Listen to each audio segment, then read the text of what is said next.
আসসালামু আলাইকুম। আরএস ফ্যামিলিতে আবার আপনাদের ওয়েলকাম জানিয়ে নতুন একটা দিনে নতুন একটা ভিডিওর সঙ্গে হাজির হয়েছে। আপনারা কেমন আছেন? আশা করি ভালো আছেন। আলহামদুলিল্লাহ আমরা সকলেই ভালো আছি। তো বুঝতেই পারছেন রাত্রিবেলা ভিডিওটা শেষ করা হয়নি। তো এখন যাচ্ছি মেয়েকে দেখতে মিশনে, বুঝতেই পারছেন এখন রেডি হয়ে গেছি। আর এই জামাটা বারবার পরি কারণ এই জামাটা বেশ আমার পছন্দের আর বেশ ভালো লাগে, গাড়িতে বেশ কমফোর্ট ফিল করি ওই জন্য।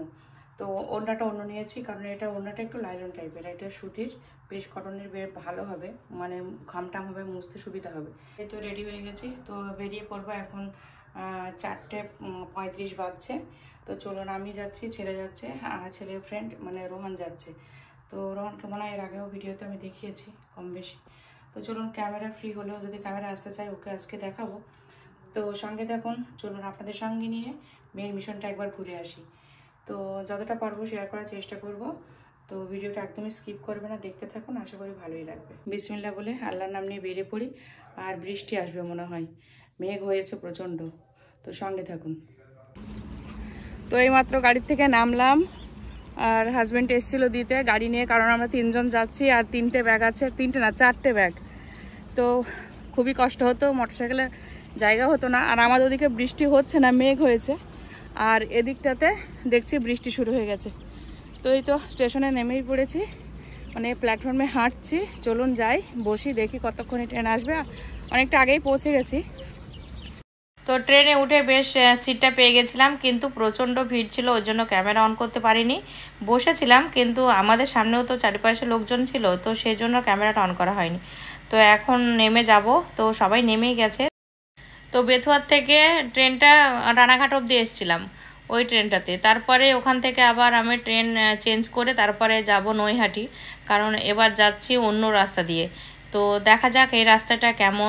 তো আমি তো ফার্স্ট টাইম, আমার ছেলেও ফার্স্ট টাইম, আর রোহান মনে হয় এর আগে গেছে, তারকেশ্বর বলছিল। তো এই লাইন দিয়ে হয়তো যায়নি, তবে সবই ফোন দেখে কোনটা কোন ট্রেন কোন জায়গাতে কোন প্ল্যাটফর্মে দিচ্ছে সেটা দেখেই শুনে আমরা যাচ্ছিলাম। তো আমাদের নৈহাটিতে যে সময় পৌঁছানোর কথা সেই সময়ে আমরা পৌঁছাতে পারিনি, মানে ট্রেনটা লেট ছিল। তো ওই জন্য আমাদের সারা দিনটা সমস্ত ট্রেন লেটেই কেটেছে। তো অনেকটা সময় পর আপনাদের সঙ্গে কথা বলছি। এখন বাসে উঠেছি, আজকে 5টা ট্রেন চেঞ্জ করেছি, আর তার মধ্যে প্রচুর ব্যস্ত ছিলাম, ভিডিও করিনি কিচ্ছু। একেবারে মিশনে গিয়ে কথা বলবো। এখন বাসে বসে পড়েছি, তো পেছনে সিট, প্রচুর দৌড়াদৌড়ি হয়েছে, আজকের মতো জার্নি কোনো সময়তে হয়নি। তো চলুন একবারে মিশনে গিয়ে ঠান্ডা হয়ে বসে তারপর আপনার সঙ্গে কথা বলবো। তো মোটামুটি এখন বাজে হচ্ছে 1:45, আর আমরা মিশনের বাসে চেপে গেছি, মানে 5টা ট্রেন চেঞ্জ করে তারপরে উঠেছি এই বাসে। তো অনেকটা লেট, মানে কি বলবো, মানে প্রথমটা লেট হয়েছে, তার মানে প্রতিটা ট্রেন আমরা লেট। প্রতিটা জায়গা স্টেশনে গিয়ে আমরা আধা ঘন্টা করে বসেছিলাম, ট্রেন পাইনি। আর এখানে দেখুন জল হালকা পাতলা দেখছি, মানে ধানটা প্রায় ডুবো হয়েই এসেছে। তো ফাইনালি আমরা মিশনের মধ্যে ঢুকেই গেছি। আর রোহানকে দেখাচ্ছিলাম আলামিন মিশন লেখা আছে, এই জায়গাটা আমার খুবই ভালো লাগে। আর রোহান ফার্স্ট টাইম আসলো মিশনটা, তোকে বলে বলে দিচ্ছিলাম কোনটা বয়েজ, কোনটা অফিস, কোনটা নিটের ছাত্ররা আছে, তো সেগুলো ওকে বলছিলাম। তো চলুন মেয়ের কাছে যাব, কতক্ষণে সে অপেক্ষা। তো এই দেখুন অলরেডি চলে এসেছি মেয়ের কাছে, আর দেখাশোনা পর্ব শেষ। তো ছেলেকে দেখে তো প্রথমে কান্নাকাটি শুরু করে দিয়েছিল, তারপরে উপরে নিয়ে এসে বসিয়ে ওদেরকে খেতে দিলাম, কারণ আমার ছেলে রোহান সবারই খিদে পেয়েছে, সবাই না খাওয়া। আর ওরাও বসেছিল আমাদের জন্য, না খেয়েছিল, মানে শাইলু খায়নি, শাইলু ভাত খেয়েছিল, বলছিল রোজা খায়নি, রোজা বলছে আমি চিড়ে ভাজা খেয়েছি। চলুন পিছন দিকে হ্যাঁ কর, হাই কর, এবার বল বক্তব্য বল, কেমন আছিস বল। যেদিন আসি সেদিনই তোকে দিই কথা বলাই, বলো কেমন আছো। আমি কিভাবে এসেছি, আমার পুরো জার্নিটা বাড়িতে গিয়ে বলবো, এখানে বলার মতো পরিস্থিতি নেই। আমরা আজকে পুরো হাফ মার্টার হয়ে গেছি। আমি 11টা থেকে অপেক্ষা করছিলাম, জানলা দিকে তাকাচ্ছি, কেউ আসছে না। লম্বা সরু মোটা মানুষ 3 জন আসবে, ভাবলাম তো 3 জন। লম্বা সরু মোটা 3 জন না, লম্বা সরু মোটা 3 জন আসবে ওটা ভেবেছিল তো। ওই তুই লম্বা, রোহান মোটা, আর আমি সরু। না ওটা উল্টো, মা ক্রস কানেকশন করে দিচ্ছে, মা মোটা লম্বা, রোহানটা তো সরু হয়ে গেছে, ও সরু হয়ে গেছে। এই টাকা ছবি নেটে আর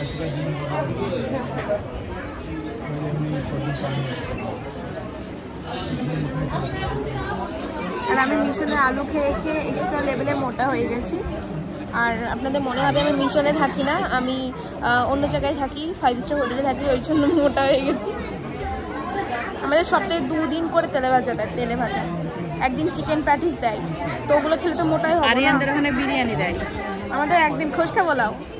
হ্যাঁ আবার খোসকা পোলাওয়ের ভেতরে থাকে হচ্ছে ছোলার ডাল দিয়ে ভাত করে, আবার এটাই পোলাও। আরিয়ান বলছিল এদিন নিয়ে দেবে, কি বলে 15 আগস্ট আবার দেবে খোসকা পোলাও না বিরিয়ানি, বিরিয়ানি না, এটা খোসকা পোলাও।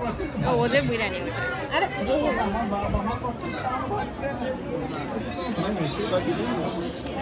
তো আমার অনেকদিন মোবাইলটা হাতে নিয়ে কেমন কেমন করছি, মানে অনেকদিন পর ব্লগ করছি, অনেকদিন পরে মানে কথা বলছি। মারা খুব শীঘ্রই বেড়াতে যাবে, আমাদের নিয়ে যাবে না, আমাকে নিয়ে যাবে না, তো কোনো গ্যারান্টি নেই যাওয়ার। তো মারা একটা জায়গায় যাচ্ছে, সেই জায়গার নাম করে দেবো? না এখন না, এখন উঠবে, উঠতে উঠতে যাবে সেটা বলে দিলাম। বিদেশ সেটা বলেছি, কিন্তু কোথায় জায়গাটা বলিনি। দেশের মাটি নয়, বিদেশের মাটি। তো এখন খাওয়া দাওয়া হয়ে গেছে, আর এখন মেয়ের সঙ্গে বসে সময় কাটাচ্ছিলাম। তো ছেলে রোহান সাহেলি সবাই কথা বলছিল, তো ওদের কথাগুলো আমি দেবো না ভাবছিলাম ভিডিওতে, রাজবকে, ওই জন্য আমি আবার ভয়েস ওভার দিচ্ছি। আর কি বলছিলাম, হাসছিলাম, আমার নিজেরও মনে নেই। তো যাই হোক, এখন তো বেশ ভালোই লাগছে, বেশ ভালো আছে, আর মনে হচ্ছে মেয়ের শরীরটা ঠিকই আছে। সাহেলও আগের থেকে মনে হচ্ছে ঠিক হয়েছে শরীরটা। তো আগের বার সাহেলির শরীরটা খুবই খারাপ লাগছিল, তো এখন আমার কাছে চোখে লাগছে যে ঠিকই আছে। তো মারা এখন আছে, জানি না কখন যাবে, আমি চাই না যে যাক আজকে এখানে থাকুক, আমি থাকতেও বলবো না, কিছু জানি না আমি। কারণ মারা আজকে 1টার দিকে এসছে, 2 ঘন্টা মাত্র হলো, 1টা 10-15 দিকে মতো এসছিল, লেট হয়ে গেছিলো অনেকটা, ট্রেন চেঞ্জ করেছে, ফার্স্ট ট্রেন চেঞ্জ করেছে। আজকে ভাই এসছে, আমি খুব খুশি ওর ভাই এসেছে। হ্যাঁ সাহেলি বলছে দেখি যাওয়ার সময় কত খুশি থাকিস, ঠিকই কথাটা ঠিক। আজ বেড ফেলাই হোক, সাহেলি বেড ফেল, তুই আজকে যে টাকা কটা দিবি সব তুই পেয়ে যাবি বেড ফেললে। আমি ফেলবই তো না। ঠিক ঠিক আছে, টাটা। তাহলে আবার কবে দেখা হবে? 1 মাস। পরীক্ষার বল 2000। তো আমার পরীক্ষার সামনে আপনারা সবাই দোয়া করবেন, কারণ আমি জানি পরীক্ষায় আমি ফেল করবো না, পাস করবো, মানে উঠে যাবে, 2-3 মতো উঠে যাবে, 2-3 উঠে যাবে। কি যে পড়াশোনা হচ্ছে আল্লাহ জানে। নেগেটিভ পাবো না, নেগেটিভ মা জানো ক্যালকুলেটার অব্দি অ্যালাউ করছে না, ক্যালকুলেটার দিচ্ছে না, এটা তো সমস্যা করতে দেখ। তো চল বাই করো। তো এইমাত্র বেরিয়ে চলে আসলাম, এখন যাচ্ছি বাড়ির দিকে, 3:30 বেজে গেছে, তো অনেকটা লেট হয়ে গেছে, আমরা 1টার সময় পৌঁছেছিলাম। তো এখন যাচ্ছি, জানি না আবার কিছু শেয়ার করতে পারবো কিনা, হয়তো পারবো না, কারণ যে দৌড়াদৌড়ি হচ্ছে। এই দেখুন রাখবেন মিশনটা দেখিয়ে দিচ্ছি।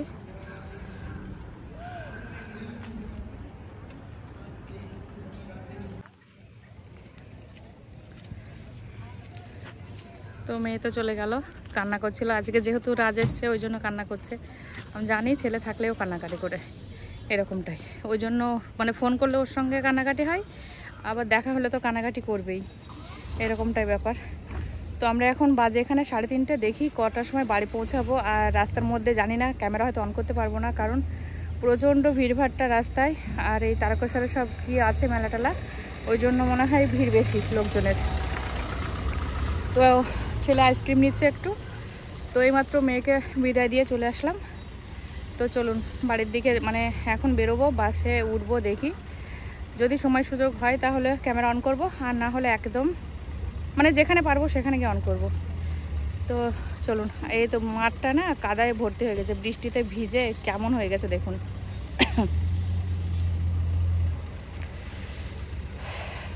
বেশি টাইম থাকতে পারিনি, কারণ আমরা লেট করে এসেছিলাম।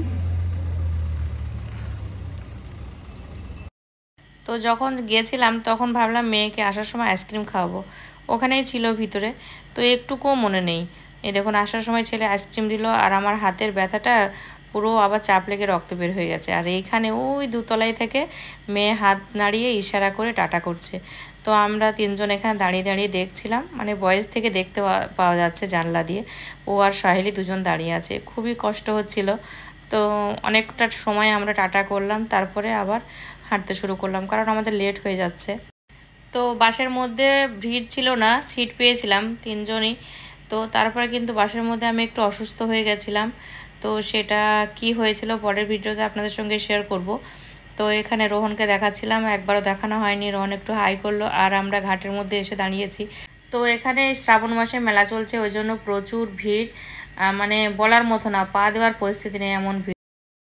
আর দেখছি প্রচুর জল বেড়েছে, সত্যিই তাই। আমার জায়রা সেদিনকে আসেনি এই রাস্তাতে, কারণ ওরা ভয় পাচ্ছিল যে হয়তো ঘাট বন্ধ। ঘাট বলছে কোনো সময়তেই বন্ধ থাকে না, রাত 11টা পর্যন্ত এই ঘাট খোলা থাকে, তো কোনো দিনই বন্ধ হয় না। তো সেটাই আমাদের টোটোওয়ালা বলছিল, আমরা জিজ্ঞাসা করলাম। তো আমরা ব্যারাকপুর চলে এসেছি। তো যাওয়ার সময়তেই ছেলে বলছিল আসার সময় আমরা ওই দিক দিয়ে আসবো, তো ব্যান্ডেল হয়ে আর আসবো না। তো সেই জন্য আমরা এদিক দিয়ে আসলাম, কারণ এদিক দিয়ে দেখছি সুবিধা বেশি, ওইদিকে আমাদের কষ্টটা বেশি হয়েছে।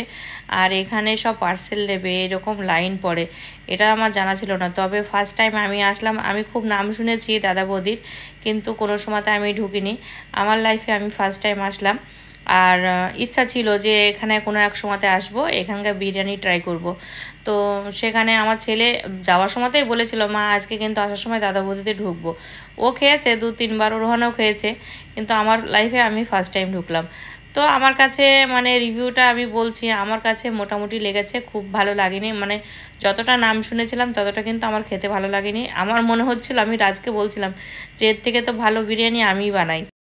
তো খুব একটা আমার খিদে পাইনি, কারণ বললামই অসুস্থ হয়ে পড়েছিলাম। তো শুধু ছেলে খাবে, ওদের দুজনের খাওয়া হবে না আমার জন্য, ওই জন্য আমার সঙ্গ দেওয়া।